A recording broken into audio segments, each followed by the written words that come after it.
So in my experience, individuals may be hesitant about participating in a grief support group. And there's this tremendous amount of vulnerability, having to open up and share emotion, which may involve tears perhaps, or really big, overwhelming emotion among strangers. That may make somebody apprehensive of participating in a group. Others may feel it would be too difficult to listen to others and their experiences with grief. That may be too overwhelming for them. People can be hesitant to join a grief group. It is a very personal journey that they're on. And there is a lot of emotions that can be expressed in front of strangers. That's hard for people. We create a very safe environment where all those emotions are not judged, they're just accepted. And we work through each and every person's story. And in doing so, people find that their emotions are validated by other people, and they're not alone. Their emotions are very similar to others, not the same, but there is power in the group in determining how to move forward in your grief. Grief groups can be tremendously helpful for individuals who are grieving because it really truly creates this safe space, this place where they can really describe their experience without judgment, and bringing people in together with similar, not necessarily the same, the similar losses, really validates and normalizes their own experience and can create this sense of community, this sort of invisible bond that they've all been brought together because of their loss.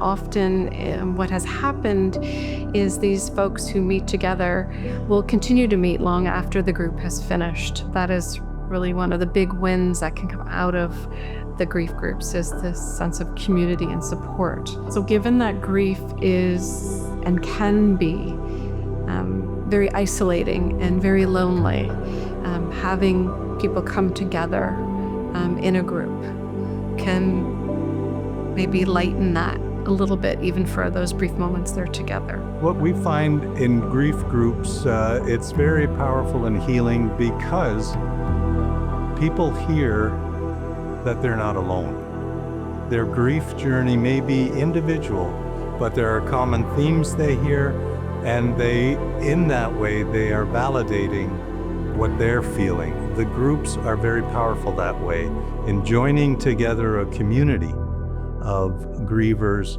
that identify with each other. They're not the same, but they are helping in that way, moving forward and basically reducing the isolation of grief. Some of the other unique benefits that a support group would offer to individuals is this sense to have a place to have their grief witnessed without having people trying to fix it or take it away or tell them how they should or shouldn't feel. There's this real sense of everybody speaking the same language. Although their grief is individual and unique to who they are, there is this collective experience, this understanding, this undertone of knowing what they're going through and what their experience is, and for the griever who might be sharing to normalize their experience. So we offer different types of grief groups to cater to different needs, starting with open and closed groups. We have closed groups, which have a specific start and end date. They run for a specific amount of time, usually 8 to 10 sessions, and no other participants will join in after the start. So that allows for this opportunity to create this safe space, to create confidentiality for individuals, and to really build that community. Our open groups will have a start date, obviously, but people will come and go when it's more convenient for them. There's not that sense if they didn't come that they're going to miss something, as they would in a closed group that has a real specific curriculum, if you will, different topics that we build on each week. So to give individuals an idea of what the first session might look like in a support group is often we'll have everybody come in. We'd start with perhaps a mindfulness exercise, a grounding exercise, just to help everybody get settled. And this would happen both online or on Zoom. We would go over the sort of the rules of what we want to hold over the course of our time together. Example would be anything that's discussed in this room will stay in this room, and that we want to maintain confidentiality and privacy for all of the participants. Another example would be making sure that everybody has opportunity to share, so equal floor time, if you will, and that would also be the same online or in the room together. Specifically to online, we want to make sure that people are in a private space, that nobody else can hear what's going on for their purposes as well. And some of the advantages of the online support group is being in your own home, not having to deal with weather, can be calling in from wherever you might be over the course of our time together, just generally feeling more comfortable in their own space. When speaking specifically to what's happening in each session, as I stated earlier, that the closed group will run for 8 sessions, and each week would have a different topic that we would bring in. So the facilitator would start each session with a mindfulness exercise, maybe a quote or an excerpt from a book that might be relevant to the topic that we're talking about.